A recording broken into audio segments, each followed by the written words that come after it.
Bats and flying foxes are incredible pollinators. They fly long distances, visiting our eucalypt forests, and are crucial to the health of our ecosystems. Bats are actually an incredibly diverse group.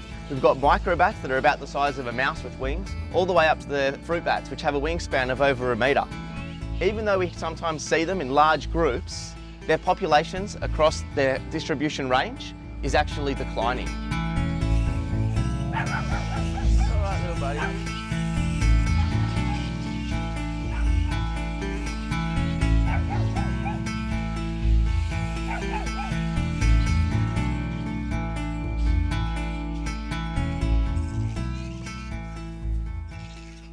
Welcome to EnviroTube. Today, we're going to get up close and personal with bats.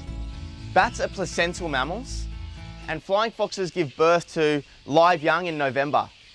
Those young are dependent on their mothers for milk for up to 5 months, and for the first few months they fly around on the mother's belly.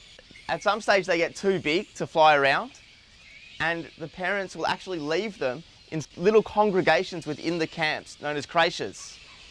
These highly social animals spend days in camps like this chatting to each other, and humans are able to hear them, whereas microbats, which use echolocation, make a whole range of sound that humans aren't able to hear.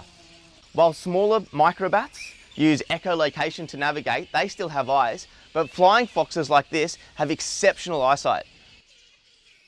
Like all wildlife, bats can carry diseases, and there's 2 diseases in particular that can be very harmful to people.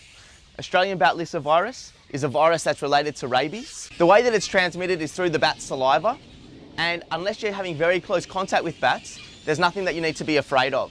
And Hendra virus is a virus that impacts horses, and through horses can also have a devastating effect on the vets that treat them. If a bat is injured, you should always call a wildlife professional to come and handle it and not touch the bat. People who do handle them have been immunised against this sort of virus. Animals that live in our urban environment are faced with a whole range of unique threats, and there's a community of people and organisations set up who look after those animals when they do get in a bit of trouble. Today we're going to meet with Sarah, who looks after a group of animals that most people don't get a good chance to have a look at.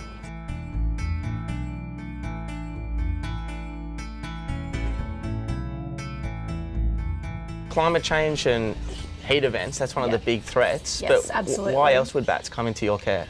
The majority of bats that I get into care would be from large aperture backyard fruit tree netting. So ones with quite large holes in it. How old are these guys? She's 7 weeks and she was premature, so she's +4 weeks. So was she born in care? Yep, her mum was on barbed wire and had an untreatable palate fracture. So the roof of her mouth was completely shredded from biting on the barb.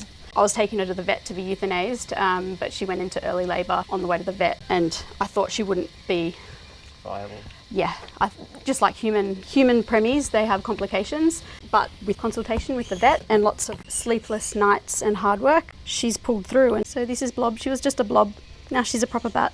These are just gorgeous little creatures, and I bet there's a lot of people who are thinking, how do I get involved with bats? Can people get involved with care?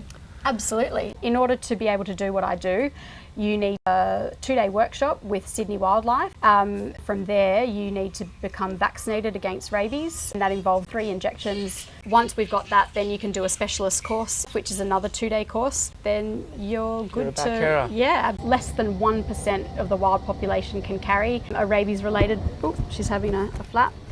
Related virus. There's not really any way for people to be bitten by a bat unless they're handling a bat. There's no risk if you ever come into contact with urine or faeces. It's just through a bite or scratch. And so that's a content little bat. That is a content little bat. And what is he eating there?